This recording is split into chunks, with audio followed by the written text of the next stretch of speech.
இதுக்கு முன்னாடி எத்தனை பேர் லாக்அப் டெத்தெல்லாம் வந்து நம்ம பார்த்துருக்கோம். நம்மளால ஒன்றுமே பண்ண முடியாத சூழ்நிலை இருந்தோம். இன்றைக்கி யார் முன்னாடி வந்து நின்றுது? ஜட்ஜஸே வந்து நிற்கிறாங்க. நம்மள யாராலையுமே அவங்க பேச முடியுமா?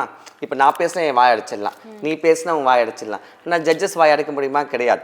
இன்றைக்கி வந்து காலியே ஜட்ஜாக உட்காந்துருக்கா. ஏன்னா அவள் தர்ம தேவதை. பிரச்சனை எங்கேருந்து ஆரம்பிச்சிருக்கு? ஜட்ஜஸே வந்து எழுந்து கேட்டிருக்காங்க. வேற யாருமே இங்கே இப்போ ஜட்ஜஸ் வந்து இந்த அளவுக்கு ஸ்ட்ராங்காக நிற்கிறதா தான் இப்போ வந்து அந்த கேஸை க்ளோஸ் பண்ண முடியல. காளி தர்மதேவை, மணப்புறம் காளி வந்து தர்மதேவை தாங்க. அதாவது பொய் உரைக்கிறவங்க, திருடுறவங்க, இந்த மாதிரி இப்போ தவறு செய்கிறவங்கலாம் அந்த காலத்தில் வந்து ஸ்டேஷனுக்கோ கோர்ட்டுக்கோ ஏற மாட்டாங்களாம்.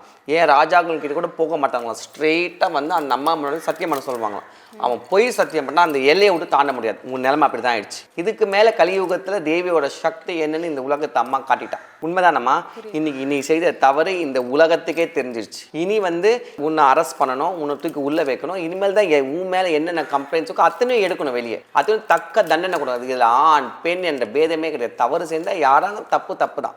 எப்படி வந்து அந்த காலத்தில் வந்து மதுரையை வந்து கண்ணகி வந்து மதுரையை எரிச்சிட்டு சாம்பலாக்கினாலும் ஒரு அரசன் செய்த ஒரு தவறுக்காக அந்த அம்மா என்ன பண்ண மொத்த மதுரையை பனிஷ் பண்ணான். அதே மாதிரி தான் அவனுக்கு செய்த அந்த இதுக்கு இன்னைக்கு மடப்புறம் காளி நிற்கிறா.